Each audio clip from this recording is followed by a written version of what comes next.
Aš pamenu beveik labai tiksliai. Viskas įvyko per maždaug gal 1,5 savaitės laikotarpį. Pradėjau jaustis blogai iš pradžių, aš pradėjau jaustis blogai ir tada man pradeda suktis galvoje, atrodo, kartais pagreitėja. Tu iš pradžių bandai su tuo kovoti, po to susitaikai, kad taip įvyks, ir leidi tam įvykti. Ir nežinau, aš neturiu kitos išeities. Tik tai vienintelė išeitis yra drąsiai iškęsti viską. Nes realiai nuo to pabėgti aš nežinau kaip.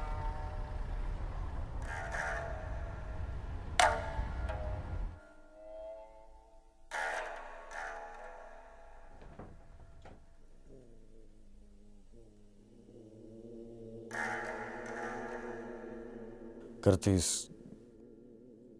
girdi tokį kaip ir šnabždesį ir tada atrodo, kad kažkas lyg kalbėtųsi tau už nugaros, bet nėra taip arti jokio žmogus, kurio šnabždesį tu galėtum išgirsti.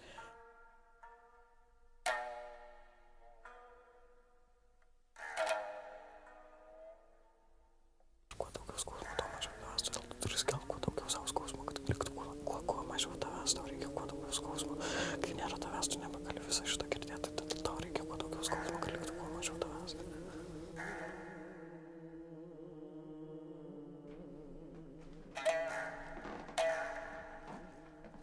Tiesiog lyg tai girdėtum, kad kažkas šalia tavęs būtų, ne? Ir tau sakytų dalykus tik tai, kad viskas yra tavo galvoje. Gali jie nieko net nešnekėti, tiesiog stebėti tave.